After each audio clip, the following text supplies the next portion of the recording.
الحمد لله الذي جعل الشمس والقمر بحسبان والنجم والشجر يسجدان وفضل زمانا على زمان كما فضل مكانا على مكان وإنسانا على إنسان ونشهد أن لا إله إلا الله وحده لا شريك له لا ضد له ولا ند له ولا مثل له ونشهد أن سيدنا وسندنا وحبيب ربنا وطبيب قلوبنا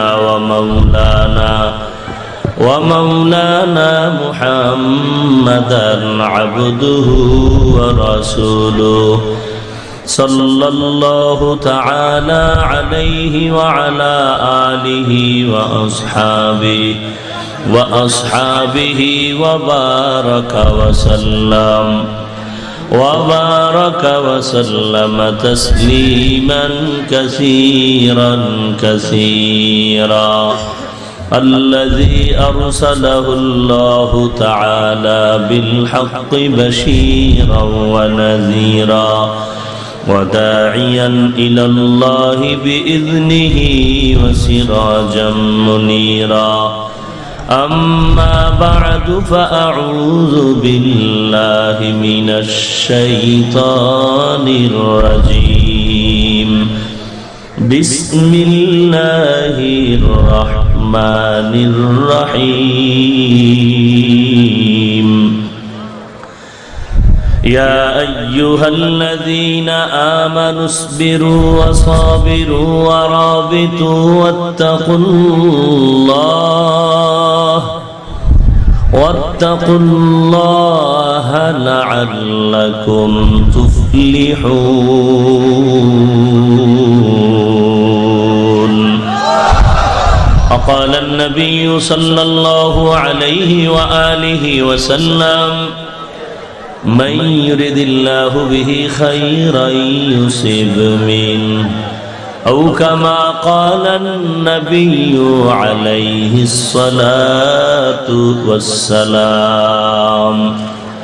صدق الله مولانا العظيم وصدق رسوله النبي الكريم ونحن على ذلك من الشاهدين والشاكرين والحمد لله رب العالمين.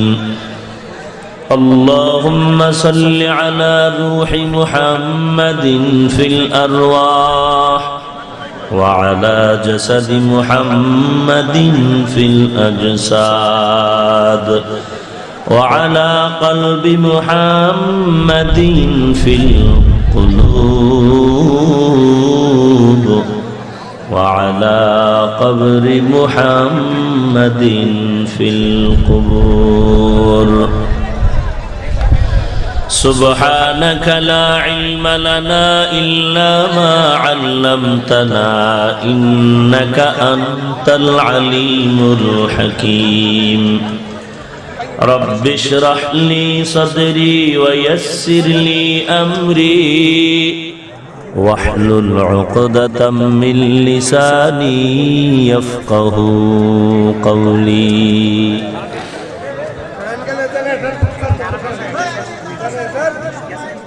दिन की सूरज डूब रही है हम लोगों की सामने. दिन की सूरज डूब रही है हम लोगों की सामने. रोज़े महशर का जवाब है मुस्तफा की सामने. रोज महशर क्या जवाब है मुस्तफा की सामने। बातिल से दबने वाले आए आसमान ही हम, बातिल से दबने वाले आए आसमान ही हम। सोबर कर चुका है तू इम्तिहा हमारा, सोबर कर चुका है तू इम्तिहा हमारा। तौहीद की अमानत सीनों में है हमारे, तौहीद की अमानत सीनों में है हमारे। आसान ही मिटाना नामो निशा हमारा, आसान ही मिटाना नामो निशा हमारा। इको कमाय वॉल्यूम दो। माधवपुर बाजार कौमी माद्रासा কর্তৃক আয়োজিত ইসলামী মহাসম্মেলন আজ 24 ফেব্রুয়ারি 2019 মাধবপুর স্টেডিয়াম মাঠে আয়োজিত আজ এই সম্মেলনে উপস্থিত মোহতারাম সম্মানিত সভাপতি, প্রধান অতিথি, বিশেষ অতিথিবৃন্দ, মুআজ্জাজ ও মুকাররম, জাতির মাথার মুকুট ওয়ারাসাতুল আম্বিয়া হযরত উলামায়ে কেরাম, দূর দূরান্ত থেকে আগত আল্লাহ পাকের আশিকিন, জাকিরিন, শাকিরিন, মুহিব্বিন, মুরব্বিয়ান আযম, কলিজার টুকরা আমার সমবয়সী যুবক বন্ধুগণ, স্নেহের ছোট ভাই, পর্দার আড়ালে অবস্থানরতা শ্রদ্ধেয়া সম্মানিতা মা ও বোনেরা, আল্লাহ পাকের দরবারে লাখ কোটি শুকর ও সুজুদ যে মহান রব্বুল আলামিন ফিতনার জামানায় কোরআন ও সুন্নাহর ভিত্তিতে সহি তরিকায় কিছু কথা বলার জন্য, শুনবার জন্য আমাদেরকে কবুল ও মঞ্জুর করেছেন। নিয়ামতের শুকর আদায়ার্থে মুসলমান হিসেবে ঈমানের আওয়াজ উঁচু করে এক আওয়াজে উচ্চ কণ্ঠে সকলেই কালিমাতুশ শুকর উচ্চারণ করি, আলহামদুলিল্লাহ।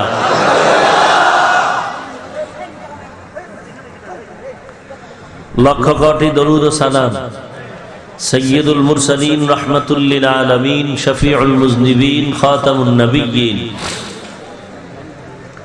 সৈয়দুস সাকালাইন, ইমামুল মুরসালিন, শফিয়ে আযম, রাসূল আকরাম, রাহমাতে আলম, নবিয়ুল আরব ওয়াল আজম, হাবিবে কিবরিয়া, আশরাফুল আম্বিয়া, সৈয়দুল আম্বিয়া, শফিয়ে মাহশর, সাকিয়ে কৌসর, आका नामदार मदीना का ताजदार, आफताब नबूवत, फ़ख्र मौजूदात, सय्यदुल मखलूक़ात, हज़रत मुहम्मदुर रसूलुल्लाह सल्लल्लाहु अलैहि व आलिहि वसल्लमेर উপর নবীজির নামে দরুদ পড়লে আপনাদের এলাকায় কবিরা গুনাহ হয়?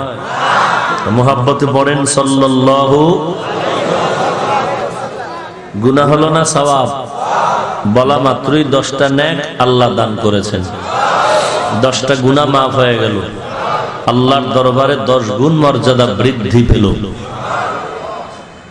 বেশি বেশি দরুদ শরীফ পড়া দরকার। যেই গজব আসছে এই জমিনে, এখন ঈমান নিয়ে মৃত্যুবরণ করব, পরে বেঁচে থাকাই বড় কঠিন হয়ে যাচ্ছে।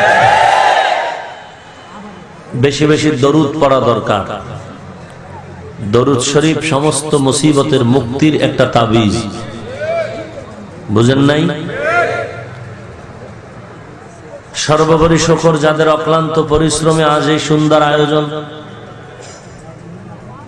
মাদ্রাসা কর্তৃপক্ষ, উলামায়ে হাজরাত, আইম্মায়ে মাসাজিদ, যুবক, বৃদ্ধ, ব্যবসায়ী, শ্রমিক, চাকুরিজীবী, বিভিন্ন শ্রেণী পেশার মানুষ, জনপ্রতিনিধি, প্রশাসন, সময়, পরামর্শ, অর্থ দিয়ে দোয়া করে উপস্থিত হয়ে সহযোগিতার হাত যারা বাড়িয়েছেন, প্রত্যেককেই আল্লাহ তাআলা খেদমতের বিনিময়ে দুনিয়াতে শান্তি ও পরকালে চিরমুক্তির ব্যবস্থা করে দিন। সংক্ষিপ্ত সময়ে কিছু কথা বলার জন্য কোরআনে হাকিমের এক আয়াতে কারিমা তিলাওয়াত করেছি। বিশ্ব নবী, শেষ নবী, মহানবী, শ্রেষ্ঠ নবী সাল্লাল্লাহু আলাইহি ওয়া আলিহি ওয়াসাল্লামের অসংখ্য অগণিত অমীয় বাণী পবিত্র হাদিস শরীফের মধ্য থেকে এক হাদিসের অংশ পড়েছে। আয়াত হাদিসের আলোকে ইখলাস ও রুহানিয়াতের সমন্বয়ে কিছু কথা আমাকে বলার মতো, আপনাদেরকে শুনবার মতো হিম্মত, ধৈর্য, তৌফিক আল্লাহ পাক দান করুন। আরো মহাব্বতে বলেন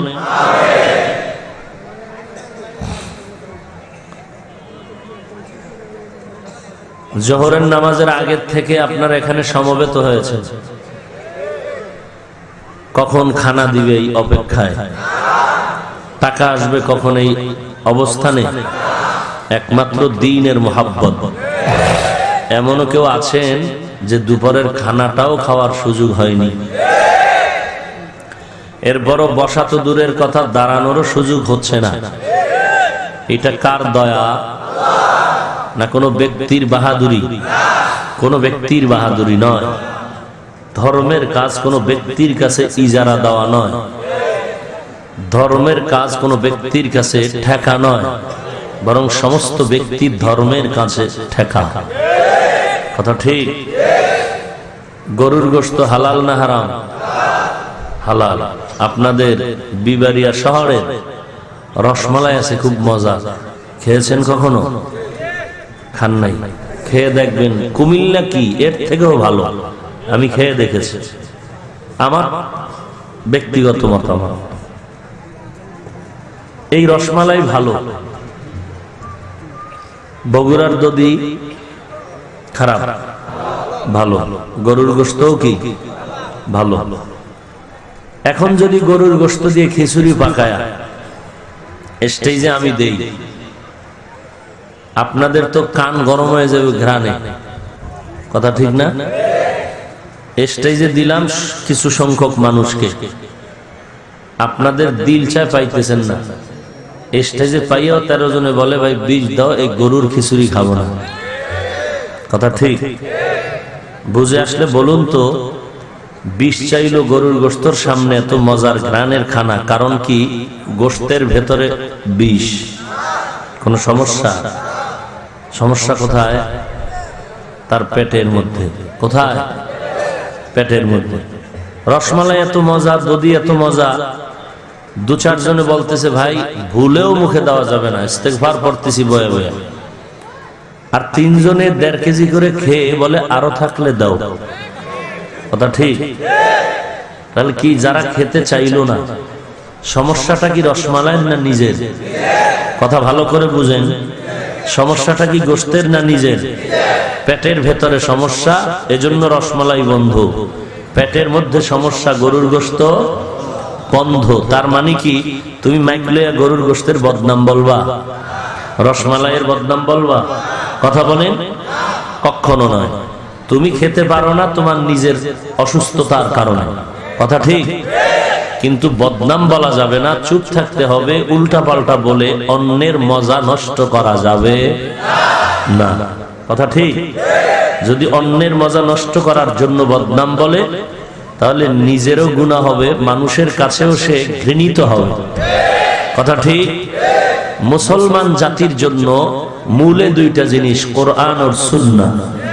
কোরআন আর সুন্নাহ। যেই বান্দা যেই লাইনেই হোক না কেন, চাই দাওয়াতের লাইনে, তাবলীগের লাইনে, জিহাদের লাইনে, সিয়াসতের লাইনে, হুকুমতের লাইনে, মাদ্রাসার লাইনে, তরিকাতের লাইনে, কোরআন আর সুন্নাহ অনুযায়ী কথা বলে এবং আমল করে। কথা বুঝতে কষ্ট হচ্ছে? কোরআন সুন্নাহ অনুযায়ী কথা বলে এবং আমল করে, সে যেই হোক, যেহেতু মূলের সাথে তার সংযোগ, সম্পর্ক মজবুত। অতএব আমি তার সাথে সময় দিতে না পারলেও অন্তত তার জন্য দোয়া করা উচিত। কথা ঠিক না? আমি তাবলীগে সময় দিতে না পারলেও কি করতে পারি ভাই? দোয়া করা দরকার। কিন্তু কোন মুসলমান কোরআন সুন্নাহর আলোকে কোন ব্যক্তি চলতেছে এই পথে, বদনাম বলে মানুষকে দূরে সরানোর কোন ষড়যন্ত্রে লিপ্ত হওয়া, এটা বেঈমানের পরিচয়। কথা ঠিক? অতএব আমরা যেন কেউ মুসলমানের ব্যানারের মাঝখানে কোনো ফাটল সৃষ্টি না করি। সবার দ্বারা কি সব কাজ করা সম্ভব? কথা বলেন। আমার দ্বারা কি ৫ ওয়াক্ত ইমামতি সম্ভব? বলেন, কথা বলেন। আমার দ্বারা কি জুমার নামাজও কি 12 মাস সম্ভব? মাঝে মাঝে ছুটে যাচ্ছে প্রোগ্রামের কারণে। ইভেন মাদ্রাসায় 24 ঘন্টা থেকে অল টাইম পাহারা দিয়ে মাদ্রাসার কিতাব পড়ানো কি সম্ভব? কথা বলেন। আবার মাদ্রাসায় যারা 24 ঘন্টা কিতাবি লাইনে খেদমত করেন, তাদের দ্বারা কি এই ওয়াজে অল টাইম দৌড়ানো সম্ভব? আল্লাহ তাআলা এক একজনকে দিয়ে দিনের কাজ আঞ্জাম দিবেন। বাকি হইল মাদ্রাসায় আমি যেতে না পারলেও চেষ্টা করব, সহযোগিতা করব, কিছু না পারলে দোয়া করব, বিরোধিতা করব না। আবার মাদ্রাসাওয়ালারাও ওয়াজের প্যান্ডেলে আসা সম্ভব নয়, ওয়াজ করা গোটা দুনিয়ায় ঘুরে সম্ভব নয়, তো কি করবে? হয়তো সহযোগিতা করবে, না হয় কিছু না পারলেও বসে বসে দোয়া করবে, বিরোধিতা করবে না। কথা ঠিক? তাবলীগে বছরকে বছর সময় লাগানো আমার দ্বারা সম্ভব? সম্ভব না। ওই উসুলের উপরে যারা চলছেন, এদের মাকসাদও ঠিক আছে, কোরআন সুন্নাহর সাথেই তাদের সংযোগ। অতএব তারা ওই লাইনে আছে। আমি অন্তত সহযোগিতা করার চেষ্টা করব, না পারলে বসে বসে দোয়া করব, কিন্তু বিরোধিতা করা যাবে না। যারা খানেকার মধ্যে তাজকিয়ায়ে নফসের কাজ করতেছেন, মানুষের অন্তরকে পরিশুদ্ধ করতেছেন বিভিন্ন কোরআন সুন্নাহর আলোকে, সবকের মাধ্যমে, ক্লাসের মাধ্যমে, আমি ওই রাস্তায় সময় দিতে না পারলেও অন্তত বসে বসে দোয়া করব, কিন্তু বিরোধিতা করার কোনো সুযোগ আছে? কথা বলেন। রাজনৈতিক ময়দানে যারা জ্বালাময়ী ভাষণ দিচ্ছেন দিন কায়েমের জন্য, কথা ঠিক? আছেন এরকম আল্লাহর বান্দা, কিন্তু আমি ওখানে যদি সময় দেওয়া দরকার, সহযোগিতাও কি দরকার, অন্তত যদি নাও পারি বসে বসে দোয়া করব, কিন্তু বিরোধিতা করা যাবে। এখন যদি কেউ বলে আমি মাদ্রাসায় পড়াই, সবাইকেই পড়াতে হবে, না হয় সব বাতিল, আমি বসতে হবে, তুমি বাতিল। কেউ যদি জিহাদের ময়দানে, ইসলামী রাজনৈতিক ময়দানে গিয়ে সময় দেন আর বলেন যে সকল আলেম ওলামাকে দিতে হবে, না হয় আমি হক, সব আলেম বাতিল, প্রমাণ হবে তুমি নিজেই বাতিল। কেউ যদি খানেকার লাইনে খেদমত করেন, তরিকাতের লাইনে কোরআন সুন্নাহর আলোকে, তাহলে সে যদি বলে যে সবাইকে আমার দরবারে আসতে হবে, আমার কথা মতো চলতে হবে, না হয় সব বাতিল, আমি হক, প্রমাণ সে নিজেই কি বাতিল। কারণ সব কাজ পরিপূর্ণ রূপে সবার দ্বারা আঞ্জাম দেয়া সম্ভব নয়। কথা ঠিক আছে? বাকি বিরোধিতাও করা যাবে না। কেউ যদি বলে যে আমি ময়দানে স্লোগান দিচ্ছি, এখানে রাজনৈতিক ময়দানে আমি কথা বলতেছি, আমি একটা ইসলামী দলের লাইনে স্লোগান দিচ্ছি, আল্লামা অলিপুরি সাহেব দামাত বারাকাতুহুম কেন এখানে জ্বালাময়ী ভাষণ দিয়ে রাজনৈতিক মঞ্চ গরম করেন না, তিনি বাতিল, প্রমাণ হবে তুমি বাতিল। আল্লামা জুবায়ের আনসারী দামাত বারাকাতুহুম, তিনি দেশ বিদেশ সফর করে ব্যস্ততার সময় কাটাচ্ছেন। এখন যদি কেউ বলে জুবায়ের আনসারী সাহেব আমেরিকায় গেলেন কেন, তাবলীগের ময়দানে ইজতেমার মাঠে 3 দিন গাঁটটি লয়ে ঘুমাইলেন না কেন, তাহলে সে বাতিল, প্রমাণ হবে তুমি বাতিল। কথা বুঝাইতে পারলাম? এবার দেখেন, পরোক্ষভাবে কোন না কোন লাইনে সহযোগিতা কিন্তু সবার হচ্ছে। আমাদের বয়ান চলে, কারো মাদ্রাসায় খেদমত চলে, কেউ জিহাদের ময়দানে, রাজনৈতিক ময়দানে ইসলামের খেদমত করেন, সকলেই কিন্তু দিনের লাইনে কোন না কোন দিক থেকে সব একই সুতায় গাঁথা। যে আমরা বয়ান করি, অলিপুরি সাহেব বয়ান করেন, জুবায়ের আনসারী দামাত বারাকাতুহুম বয়ান করেন, পীর সাহেবরা খানকায় বসে খেদমত করেন, দাওয়াতের লাইনে যারা কাজ করেন, এই যে বয়ান শুনে শুনে মানুষগুলো দিনের পথে আসতেছে, আবার এরা দাওয়াতেও যাচ্ছে, এই লোকগুলো জিহাদের ময়দানেও যাচ্ছে, এই লোকগুলো চরমনাই যাচ্ছে, এই লোকগুলো তাবলীগের ইজতেমায় যাচ্ছে, এই লোকগুলো জিহাদের ময়দানে স্লোগান দিচ্ছে, এই লোকগুলো উজানির ময়দানে যাচ্ছে, হাটহাজারির ময়দানে যাচ্ছে। তাহলে কোনো না কোনো উপায় আমরা ডাইরেক্ট সময় দিতে না পারলেও আমরা ওই ডাইরেক্ট ওই কাজের সহযোগিতা হয়ে আছি। কথা বলেন না কেন?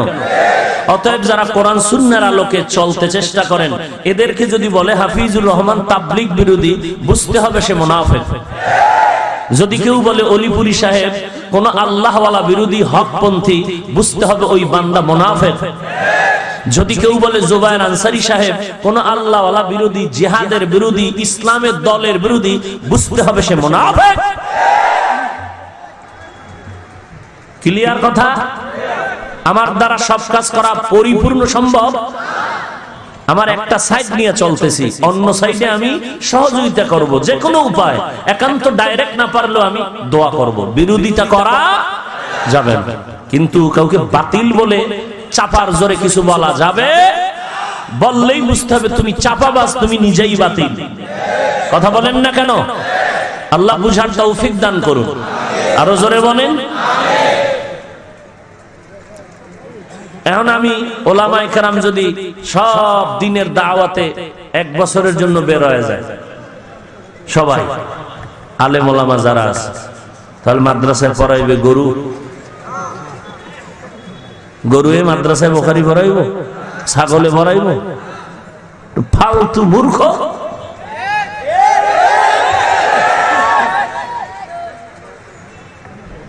আল্লাহ সবাইকে দ্বীনের সহি জ্ঞান বুঝার মতো, আমল করার মতো তৌফিক দান করুন।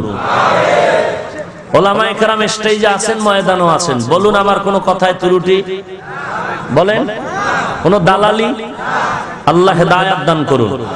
সবার কাছে দোয়া চাই, সবার কাছে দোয়া চাই, আল্লাহ অন্তত আমাকে হেদায়েতের উপরে চলার তৌফিক দান করুন। ইয়া আইয়ুহাল্লাযীনা আমানুসবিরু ওয়া সাবিরু ওয়া রাবিতু আত্তাকুল্লাহ।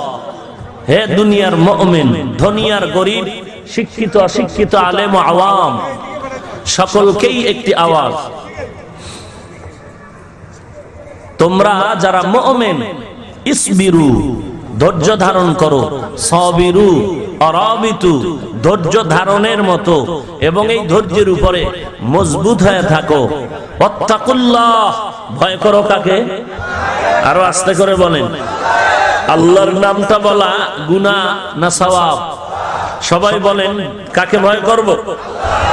আরো জোরে বলেন। আল্লাহকে ভয় করব। ওয়াত্তাকুল্লাহ লাআল্লাকুম তুফলিহুন, যাতে করে তোমরা বিজয়ী বেশে জান্নাতে যেতে পারো। ভয় করব কাকে? কোথায় যাওয়ার জন্য? জান্নাতে যাওয়ার জন্য। আল্লাহর রাসূল বলেন, মান ইউরিদিল্লাহু বিহি খাইরান ইউসিব মিন, আল্লাহ যার মঙ্গল চাহেন, খাইরিয়াত চাহেন, ওই বান্দাকেই আল্লাহ সবরের দ্বারা পরীক্ষা করবেন। কি করবেন? পরীক্ষা মানি একটি কষ্ট, কষ্টের পরই আসবে বান্দার তিরস্কার আর পুরস্কার। আল্লাহ আমাদের বুঝার তৌফিক দান করুন। আচ্ছা, মাথায় টুপি পরলাম আমার বাবার আদেশ না মদিনার আদর্শ? বলেন। দাড়িটা রেখেছি কার আদর্শ? সুন্নতি পোশাক পরলাম কার আদর্শ? বলেন। আঙ্গুলের নখগুলো ছোটখাটো রাখা কার আদর্শ?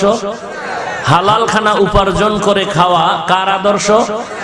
মদিনার আদর্শে টুপি পরলাম, দাড়ি রাখলাম, নামাজ পড়ি, পর্দা করি, হালাল খাই, একটা গালি কাউকে দেই না, দুই কথা পায়ে হাত রেখে বুঝাই।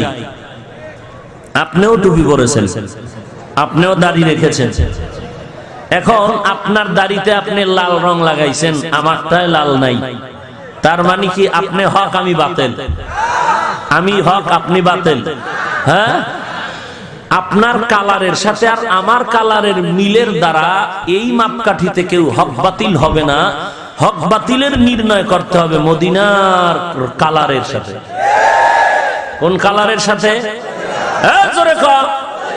মদিনার কালার ছিল সবুজ, মদিনার কালার ছিল কালো, মদিনার রসুলের পছন্দের কালার ছিল সাদা। তুমি আমার সাদা দেখে যদি হিংসা করো আর বলো আমি সবুজওয়ালা হক, তুই টাটকা বাটপার। ক্লিয়ার?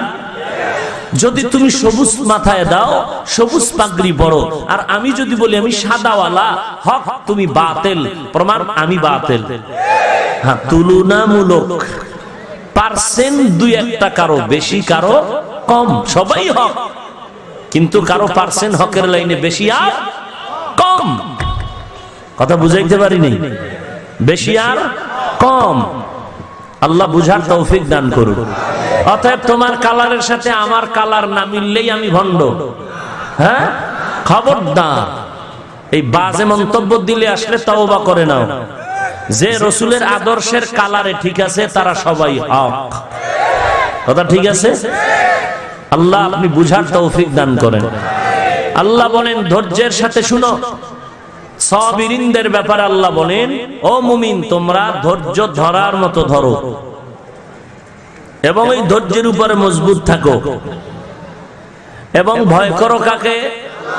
আল্লাহকে ভয় করো, যাতে করে বিজয়ের সাথে জান্নাতে যেতে পারো। ধৈর্য তিন প্রকার। কয় প্রকার? ইবাদতের বেলায় ধৈর্য, সবর ফিল ইবাদাহ। গুনাহের বেলায় ধৈর্য, মুসিবতের বেলায় ধৈর্য। কত প্রকার ধৈর্য? মুসিবতের বেলায় ধৈর্য, ইবাদতের বেলায় ধৈর্য, গুনাহের ক্ষেত্রে ধৈর্য। গুনার মজা এমন অবস্থা হয়ে গেল, এই সময় তোমার সবর এখতিয়ার করে ওই মজার থেকে ফিরতে হবে সাজার ভয়ে। তাহলে ভয়ের কথাও তো আছে না? নাই? আছে। গুনার মধ্যে মজা আছে। গুনার মধ্যে কি আছে? মজা। নেকের মজার থেকে গুনার মজা বাহ্যিক দৃষ্টিতে বেশি, কিন্তু ওই মজার থেকে বাঁচতে হবে আল্লাহর আযাবের ভয়ে। এজন্য আল্লাহ বলেন ওয়াত্তাকুল্লাহ, ভয় করো কাকে? ওয়াত্তাকুল্লাহ লাআল্লাকুম তুফলিহুন। গুনাহের মজা পেছনে বান্দা সময় দিও না, কারণ এরপরেই তোমার সাজা। ফজরের 4 রাকাত নামাজ না পড়ে ঘুমাইতে গেলে 20 মিনিটের মজা, কিন্তু এই 20 মিনিটের মজার সাজা বড় কঠিন। ইয়া আইয়ুহাল্লাযীনা আমানুসবিরু ওয়া সাবিরু ওয়া রাবিতু ওয়াত্তাকুল্লাহ ওয়াত্তাকুল্লাহা লাআল্লাকুম তুফলিহুন।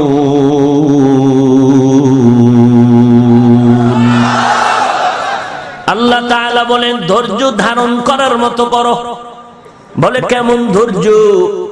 ধৈর্যের স্লোগান দিয়ে আল্লাহর রাসূল বলেন, ক্বালান নবিয়্যু সাল্লাল্লাহু আলাইহি ওয়া আলিহি ওয়া সাল্লাম, লা তাআতা লি মাখলুকিন ফি মাসিয়াতিল খালিক। আল্লাহকে অসন্তুষ্ট করে পৃথিবীর ভিন্ন কারো কথা মেনে নেওয়া হারাম। এটাই ধৈর্যের পরিচয়। আমার আল্লাহকেই মানতে হবে, পৃথিবীর আর কাউকে নয়। তবে আমার আল্লাহর লাইনে যদি আমার বাবা থাকে তাকেও সম্মান করব, মা থাকলেও মোহাব্বত করব, স্ত্রী থাকলেও মোহাব্বত। কিন্তু আমার মাওলার রঙে যার রং লাগবে না, বিরোধিতা করবে, ওই বান্দা যদি আল্লাহ না করুন আমার আপন কেউ হয়, তিনিও আমার দুশমন। এখন আমি যদি ধৈর্যের উপরে মজবুত হয়ে চলি, তাহলে দুনিয়ার লাইনে বহু মুসিবত। এই মুসিবতের বেলায় ধৈর্য ধারণ করতে হবে একমাত্র আল্লাহর আযাবের ভয়। এরে নবীর উম্মতের দল, আল্লাহর বান্দা 3টা যুবক সন্তান রাস্তা দিয়ে রওনা হয়ে গেল।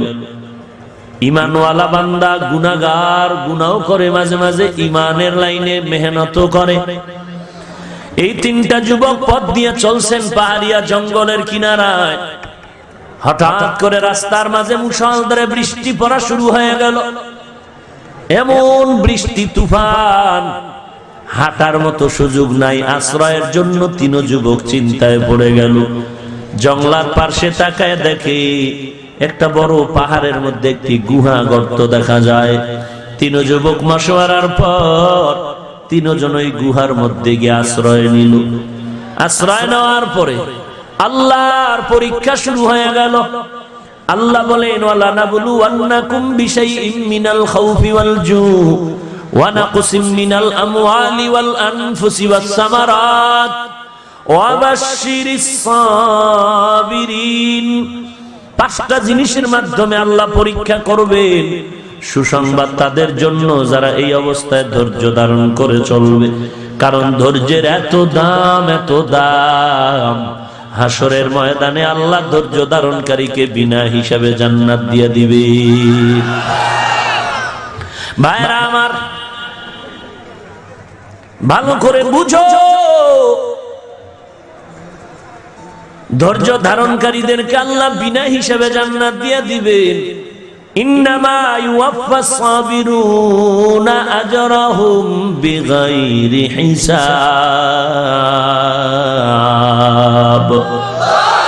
বেগাইরে হিসাব আল্লাহ জান্নাত দিয়া দিবেন। ওই তিনটা যুবক আল্লাহর বান্দা গুহার ভেতরে যখন আশ্রয় নিল, হঠাৎ পাহাড়ের চূড়া থেকে একটা ভারী ওজনওয়ালা পাথর এসে গুহার মুখটাকে বন্ধ করে দিল। এত বিশাল ওজনওয়ালা পাথর তিনজন কেন, শত মানুষ ধাক্কা দিলেও নড়াচড়া করানো সম্ভব নয়। বিপাকে পড়ে গেল তিনটা যুবক আল্লাহর গোলাম। কেমন বিপাক! একটু বৃষ্টির মুসিবত, আবার পাহাড়ের গুহার অন্ধকার, আবার পাথর এসে আটকায় দিল। বের হওয়ার কোনো কায়দা নেই। এখন এর থেকে বাঁচার কি উপায়? তিনজন মশওয়ারায় বসে গেল, কেমনে কি করব। একজনে ডেকে বলে, রে যুবক ভাই, দেখো জীবনে কোনোদিন কোনো ভালো কাজ তোমার জীবনে করেছো কিনা? যদি করিয়া থাকো ওই কাজটাকে উল্লেখ করে আমার মাওলার দরবারে একটু চোখের পানি ছেড়ে অজুহাত পেশ করো। ও আল্লাহ, জীবনে বহু অন্যায় করেছি, তবে একটা ভালো কাজ আমার আছে, ওই কাজের বিনিময় মেহেরবানি করে এই পাথরের মুসিবত থেকে মুক্তির ব্যবস্থা করে দাও। এক যুবক বলে, হ্যাঁ, আমার জীবনে একটা ভালো কাজ আছে, মুহাব্বত আল্লাহর জন্য করেছিলাম। বলে, আলহামদুলিল্লাহ, তুই কাজটাকে উল্লেখ করে আল্লাহর কাছে আরজি পেশ করো। আর এক যুবক বলে, আলহামদুলিল্লাহ, আমারও একটা জীবনে ভালো কাজ। আর এক যুবক বলে, আমারও জীবনে ভালো কাজ। এভাবে বলতেছে। এইবার বলে তিনজনে, তাহলে তিনটা ভালো কাজ যেহেতু আছে, আল্লাহর দরবারে এক এক করে দোয়া করো, পাথর যেন সরে যায়। এক যুবক আল্লাহর দরবারে চোখের পানি ছেড়ে কান্না শুরু করলেন। ও আল্লাহ, মহা বিপদ মাথায় চেপে বসেছি রে মালিক, পার পাওয়ার কোনো উপায় নাই। এই মুসিবত তোমার পক্ষ থেকে, তুমি এর থেকে মুক্তি দিতে পারবা, আর কেউ পারবে? মুসিবত থেকে মুক্তি দেওয়ার মালিককে, সে আল্লাহকে না ডেকে তুমি আর একজনকে ডাকো কেন? তুমি যে আর একজনকে মুসিবত থেকে বাঁচানোর জন্য দৌড়াও। ডাক্তার যদি বাঁচতে পারতো, বাঁচাইতে পারতো কোন মানুষকে, তো ডাক্তার মরে যাইতো না। ডাক্তার অসুস্থ হয়নি, গোটা দুনিয়ার মানুষের সুস্থ বানায় দিল ট্যাবলেট দিয়া। সে অসুস্থ হয় কেন? আল্লাহ বুঝায় দিলেন, কোন মানুষকে সুস্থ করার দায়িত্ব আর বাহাদুরি ডাক্তারের নাই, কার? অতএব তুমি যদি সুস্থতা চাও, কার কাছে? ইয়া আইয়ুহাল্লাযীনা আমানুস্তাঈনু বিস-সাবরি ওয়াস-সালাহ ইন্নাল্লাহা মা'আস-সাবিরিন।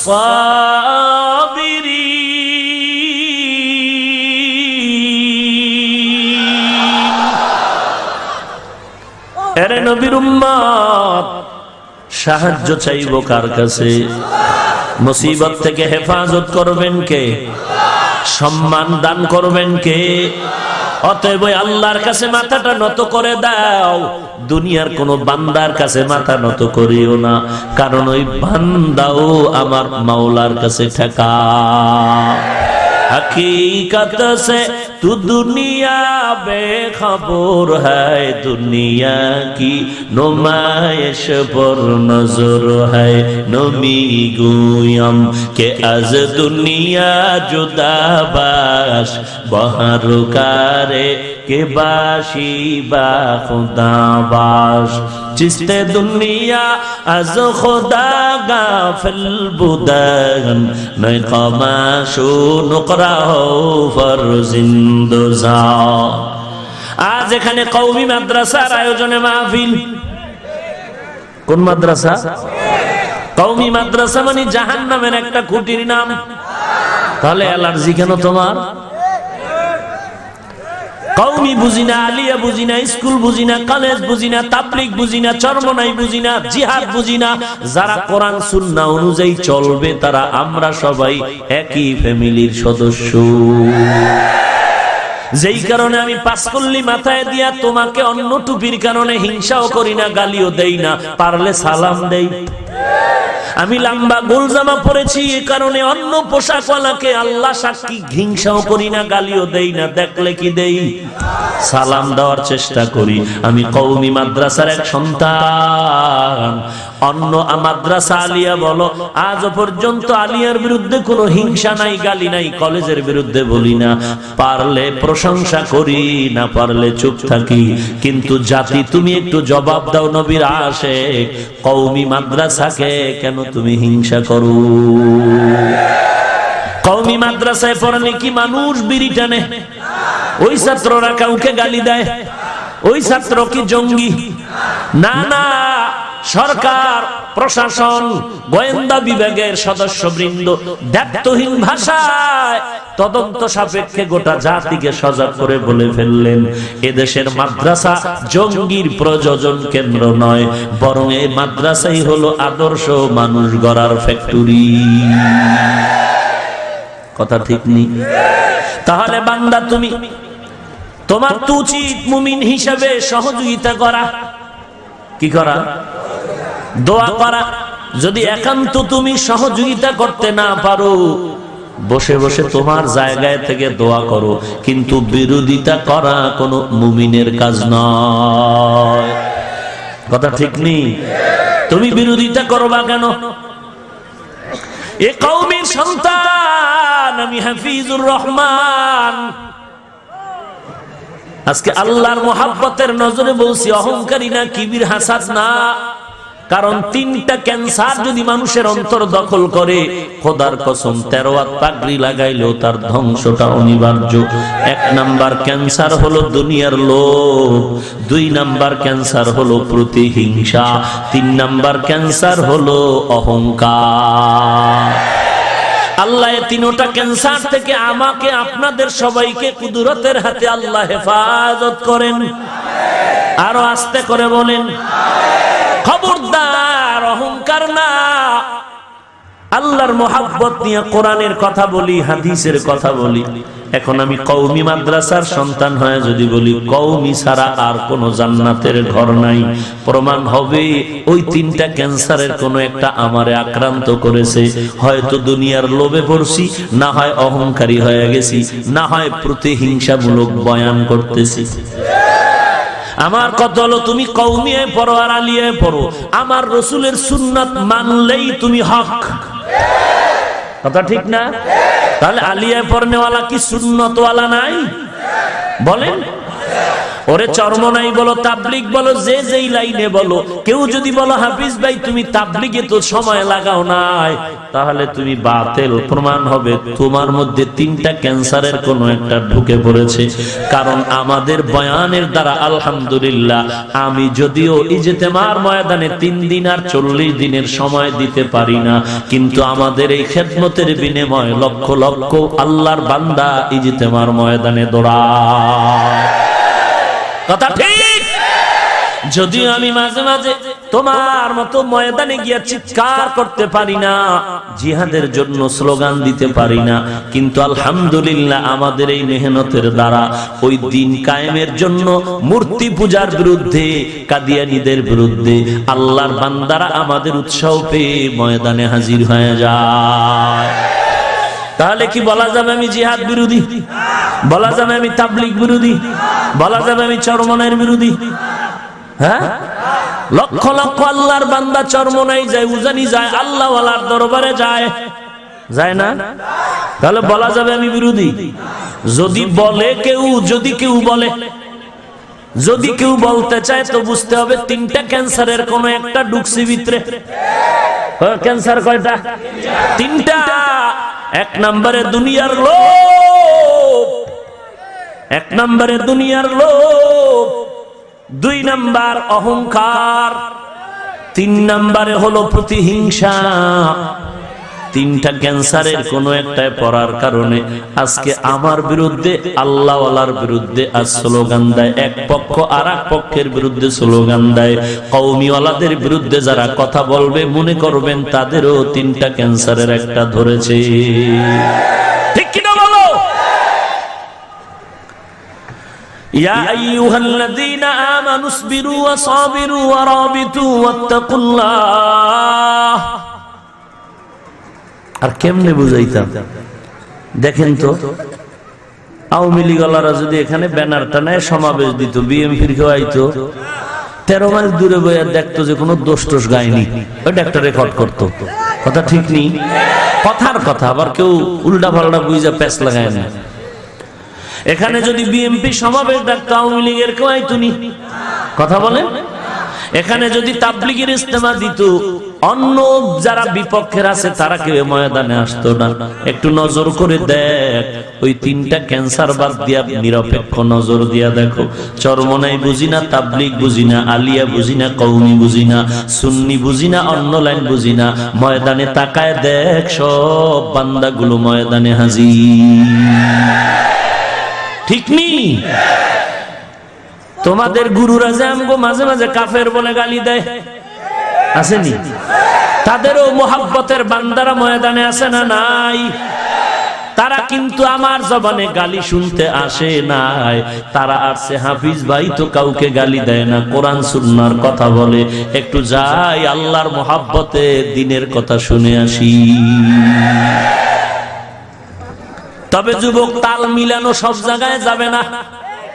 যদি তোমার বিবেক নামের রাডারে ধরা পড়ে আমি হকের উপরে আছি, তাহলে তুমি আমার জন্য দোয়া করো, মোহাব্বত করো, তুমি নিজের আমলের পরিবর্তন করো। কিন্তু যারা গালাগালি করবে তাদের বিরোধিতার দরকার নাই, পারলে বুঝাও, না পারলে তুমি হেফাজত হয়ে থাকো। তিনটা যুবক, এক নাম্বার যুবক আল্লাহর দরবারে রোনাজারি করা শুরু করলেন, হে আল্লাহ, আমার মতো গুনাহগার কেউ নাই, তবে জীবনে একটা ভালো কাজ করেছি রে মাওলা।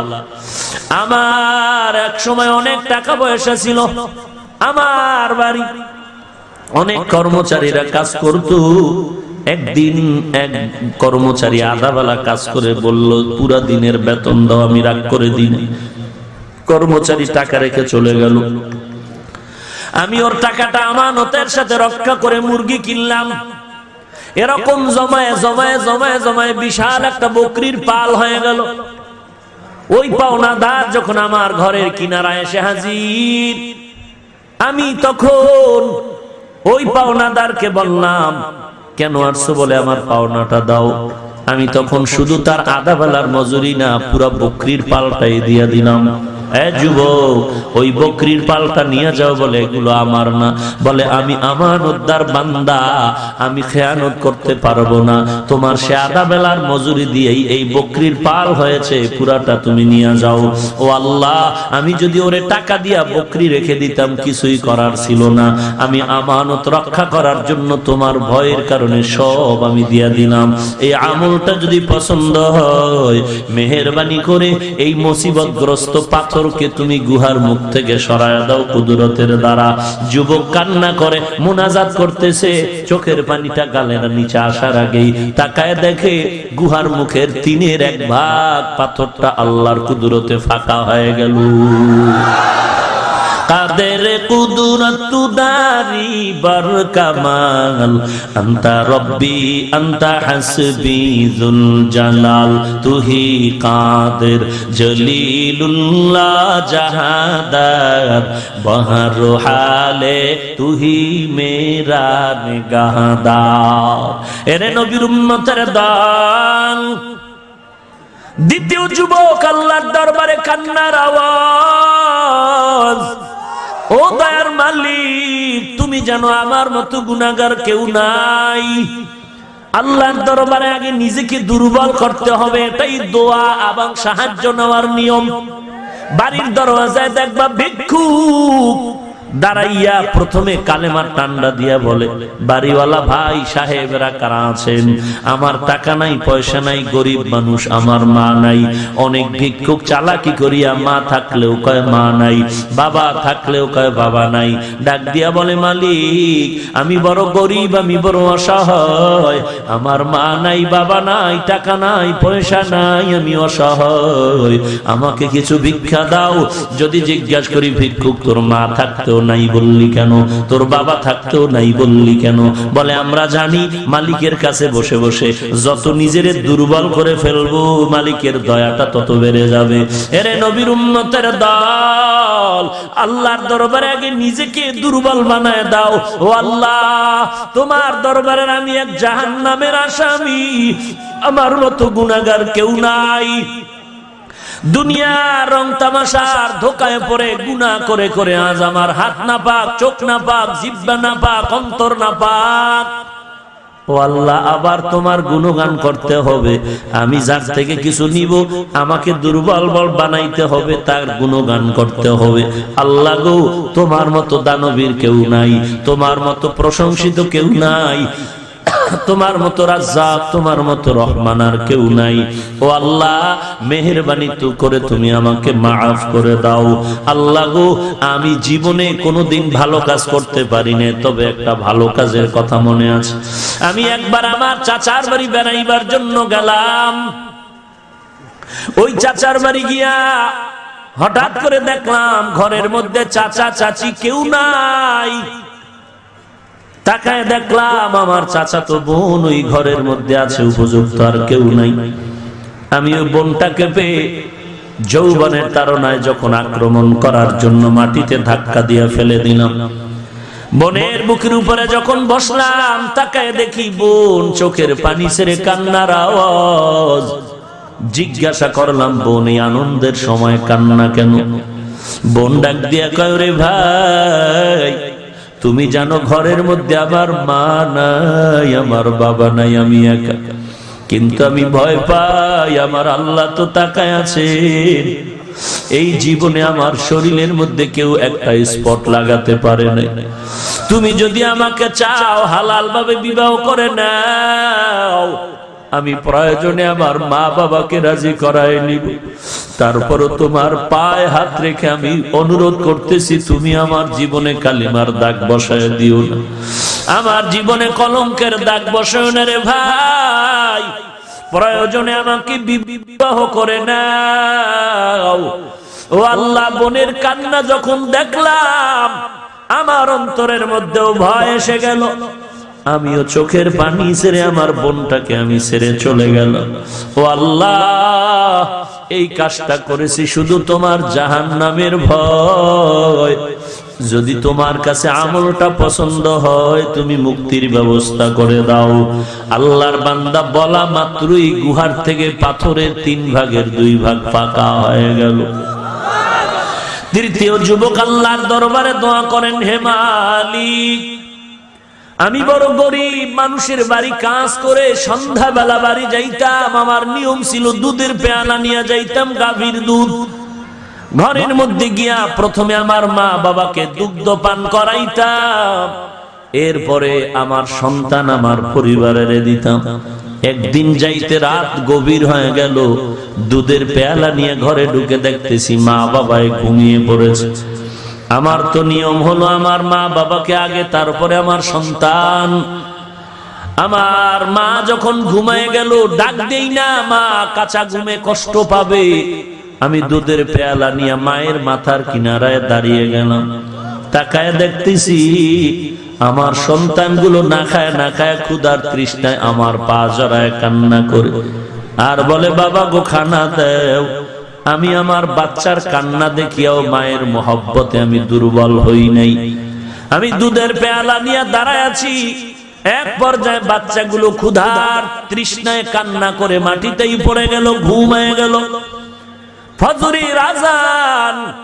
হঠাৎ করে মা ধ্বনিটা কানে আসার পরে সজাগ হয়ে তাকায় দেখে আমি দুধের পেয়ালা নিয়ে দাঁড়িয়ে আছি। মা চমকে উঠে বললেন, ও সন্তান, তুমি কি ঘুমাও নাই? আমি ডাক দিয়া বললাম, ওরে মা, তুমি আমাকে পাহারা দিতে গিয়া কত রাত্র ঘুমাও নাই। তুমি আমার মহব্বতে কত খানার প্লেট নিয়েও খাও নাই। আজ আমিও একটা রাত তোমার জন্য কোরবানি করলাম। মা তাকায় দেখে আমার পায়ের কিনারায় বাচ্চাগুলো ক্ষুধার তৃষ্ণায় কান্না করে ঘুমায় গেল। মা চোখের পানি ছেড়ে বাচ্চাগুলোকে ডেকে দুধ পান করালেন। এরপরে আমার জন্য মা অন্তর ভরে দোয়া করলেন, ও আল্লাহ, এই কাজটা শুধু তোমার মহব্বতে করেছি, যদি তোমার কাছে পছন্দ হয় মেহেরবানি করে গুহার মুখ থেকে পাথর সরায় দাও। বলতে দেরি হলো, গুহার মুখ থেকে পাথর সরাতে আর দেরি হলো না। ইয়া আইয়ুহাল্লাযীনা আমানু ইসবিরু ওয়া সাবিরু ওয়া রাবিতু ওয়াত্তাকুল্লাহা লাআল্লাকুম তুফলিহুন।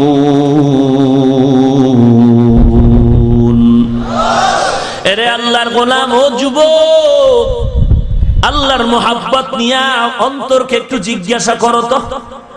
এখনই যদি আজরাইল এসে হাজির হয়ে যায়, অন্তরকে একটু জিজ্ঞাসা করো, রে যুবক, জীবনে এমন কি একটা ভালো কাজ করছো মাওলার দরবারে দাঁড়ায় বলবা, আল্লাহ একটা কাজ করেছি, ওই বিনিময়ে জান্নাত দাও। এ যুবক, নামাজও পড়লি না, রোজাও রাখলি না, পর্দা করলি না, টুকটাক যা করছো হিংসা করিয়া, অন্যের গালাগালি করিয়া তারও সওয়াব বরবাদ করে ফেলেছো।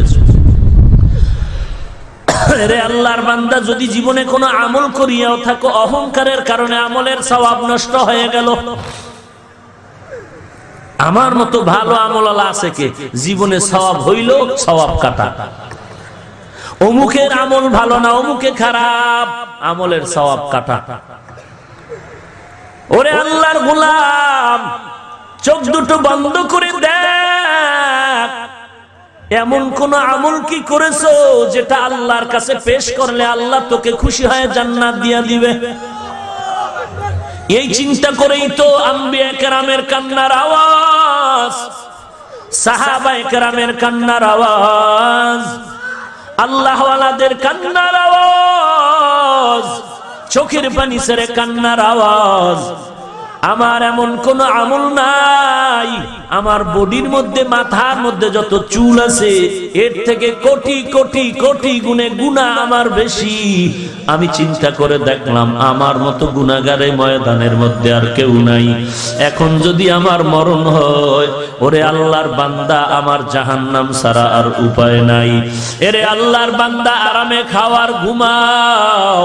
এই যে সূর্যের গরম সহ্য করা যায় না, কেমন যেন একটা ছোট কিয়ামত হয়ে গেল। ঢাকার চকবাজারের ভেতরে আগুন লেগেছে, পুরা এলাকায় আগুন আর আগুন।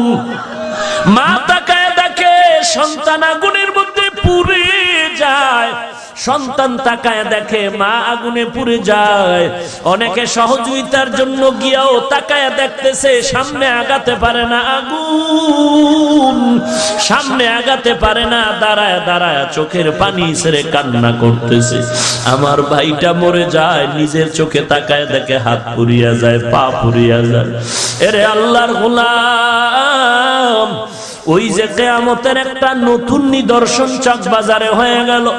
ঘরের মধ্যে কেউ নাই, একই রুমের মধ্যে 4-5 জন আটকায় গেছে, সবাই একে অপরের দিয়ে তাকায় আর আগুনের মধ্যে পুড়ে আর কান্না করে, কেউ কারো সহযোগিতাও করার উপায় নাই।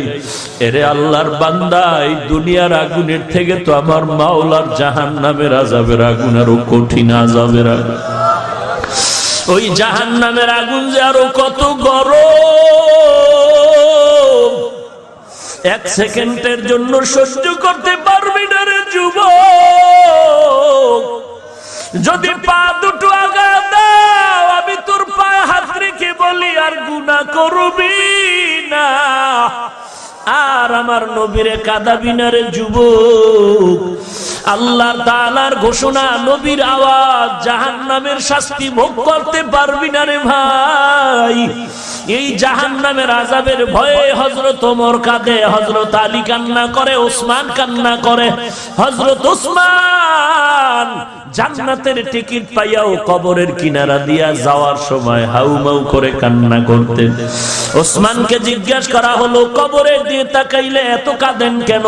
বলে, মানুষের মরণের পরে প্রথম ঘাঁটি হলো কবর, এখানে যদি মাপ না পাই আমার বাকি ঘাঁটিতেও আমার কোনো উপায় নাই।